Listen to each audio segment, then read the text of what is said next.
오늘 본문은 역대하 8장 17절부터 9장 12절까지입니다. 묵상 제목은 스바 여왕이 놀란 것은 입니다. 어제 본문에서 하나님은 솔로몬을 축복하셔서 그의 나라에 군사적 경제적으로 매우 큰 복을 주셨습니다. 그런데 솔로몬이 하나님께 받은 복은 그 나라 안에만 머물렀던 게 아닙니다.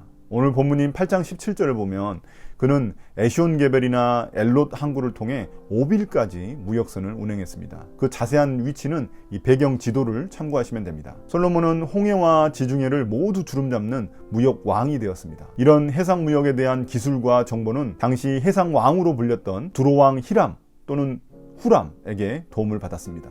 참고로 두로왕 히람과 후람은 동일 인물입니다. 나중에 이사야서를 보면 이 두로의 배에 대한 칭찬이 나옵니다. 아주 배를 잘 만들었고 천연의 요새를 가지고 있어 해상 무역 쪽에서는 정말 넘사벽이었습니다. 9장 1절부터 12절까지는 스바 여왕이 솔로몬을 찾아온 이야기를 해주고 있습니다. 스바 지역은 지금의 이티오피아 또는 그 옆 예멘 지역을 가리키고 있는 걸로 봅니다. 스바 여왕이 솔로몬의 명성을 듣고 직접 그를 찾아왔습니다. 스바 여왕은 많은 수행원과 금은보와 각종 보물을 들고 왔습니다. 그녀는 솔로몬에게 여러 가지 궁금했던 것들을 물어보며 솔로몬의 지혜를 시험했습니다. 그 결과 스바 여왕은 솔로몬의 온갖 지혜에 감탄하였고 그의 업적을 보며 놀랐습니다. 그러나 4절에서 그녀가 놀란 것은 단지 어떤 금은보화나 건축물이 아니었음을 우리가 알 수 있습니다. 잘 보시면 왕상에 오른 요리라든지 신하들이 둘러앉은 모습, 관리들이 일하는 모습, 그들의 제복, 술잔을 받아 올리는 그런 시종들의 모습, 또 주님의 성전에 드리는 번제물, 이런 것들이었습니다. 이런 점들을 봤을 때 그녀가 넋을 잃은 것은 단순히 어떤 외부에서 보이는 화려함보다는 그 속에 깃든 지혜와 태도였을 것입니다. 열왕기상 4장 32절 33절을 보면 솔로몬은 잠언 3000개와 노래 1005개를 알았고 초목, 짐승, 새, 파충류, 물고기 등 다양한 분야의 해박한 지식을 갖추고 있었습니다. 그래서 모든 백성과 지상의 모든 왕이 그 지혜를 배우려고 몰려왔다고 이야기합니다.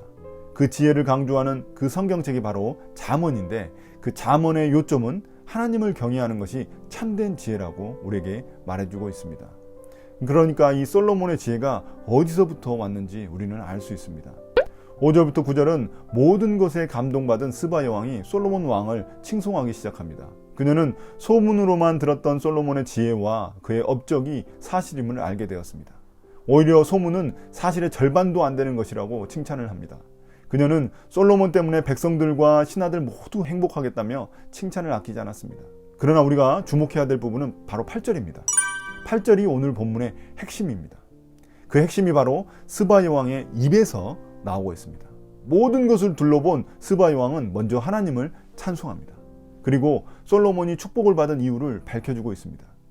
하나님이 솔로몬을 축복하시는 이유는 먼저 솔로몬을 기뻐하셨기 때문이라고 말합니다. 하나님은 솔로몬이 부와 명예가 아닌 그 지혜를 구했던 것, 그리고 솔로몬이 성전을 봉헌할 때 하나님의 궁율과 용서를 구했던 것, 또 성전 건축을 완료하고 난 후에 그냥 건축 완료했으니까 땡이다 이렇게 한 것이 아니라 성전에서 예배가 제대로 드려지기 위해서 그 관리들을 다 배치하고 아주 디테일하게 점검했던 이런 모든 것들을 기뻐하셨다는 것입니다. 이런 모든 것들은 아버지 다윗처럼 하나님을 최우선으로 찾으며 말씀을 쫓아 행하려 했었던 것이었습니다. 그것을 하나님은 기뻐하셨다는 것입니다. 그래서 그를 주 하나님을 받들어 섬기는 왕으로 삼으셨다고 말합니다. 또한 하나님은 이스라엘 백성들을 사랑하셔서 그의 왕권을 굳게 세워주셨습니다. 이스라엘 백성들을 잘 이끌고 케어하라고 솔로몬을 왕으로 선택하시고 그에게 복을 주셨습니다. 마지막으로 하나님은 솔로몬이 공평과 정의로 그의 나라를 다스리기를 원하셨기에 그에게 복을 주셨다고 말합니다. 모든 것들을 종합해보자면 솔로몬 왕에게 이런 엄청난 축복을 하나님이 주신 이유는 자기 자신을 위해서가 아니라 하나님의 백성 그리고 하나님의 나라인 이스라엘을 위해서였다는 것입니다. 본질적으로 솔로몬을 통해 하나님은 그 나라를 대리 통치하시며 하나님 자신의 이름을 세상에 드러내고자 하셨습니다. 스바 여왕의 이 말을 통해 우리는 솔로몬의 지혜와 능력이 모두 하나님을 드러냈고 또 하나님을 높이는 것임을 깨닫게 됩니다. 스바 여왕이 이 이스라엘을 솔로몬을 찾아온 것은 단지 자신의 호기심을 해결하기 위해서가 아니었습니다. 이스라엘과 화친을 맺고 싶어 그 먼 길을 마다하고 찾아온 것입니다. 쉽게 말해서 이스라엘과 친해지고 싶어서 온 것입니다.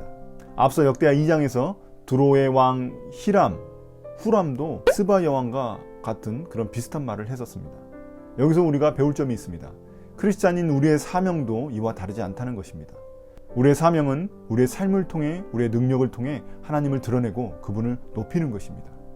우리 자신을 높이고 드러내는 게 우리의 목적이 아닙니다. 세상은 우리가 가진 삶의 이런 태도를 통해 스바 여왕처럼 하나님을 궁금해하고 그분을 높이게 되는 것입니다. 과거 초대교회에서는 이런 모습이 너무나 잘 드러났었습니다. 그래서 많은 이들이 크리스찬의 삶을 보고 예수님을 믿게 되었습니다. 그들이 보인 믿음의 행위와 사랑의 수고, 또 주를 향한 소망이 전국 각지에 소문이 났습니다. 그래서 데살로니가 1장 8절에서는 이런 말씀이 있습니다.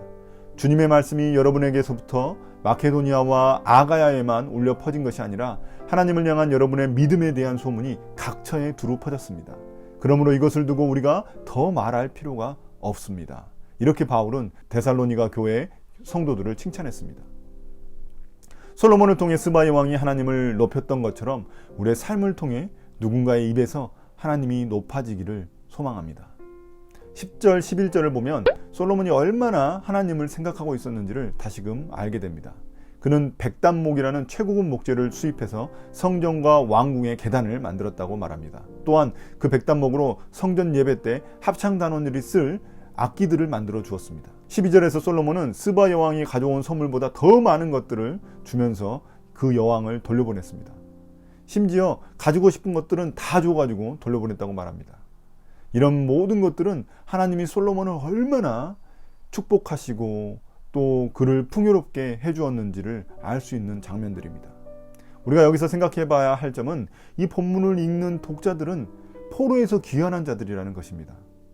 그들에게 제2성전은 정말 초라하기 짝이 없었고 다윗과 솔로몬과 같은 그런 왕도 없는 처지였습니다.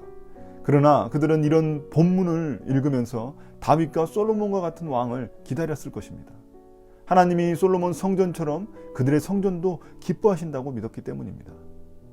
하나님을 전심으로 그들이 예배하고 찾으면 그들에게 솔로몬과 같은 때가 또 다윗과 같은 때가 다시 돌아올 것이라고 믿고 소망했을 것입니다.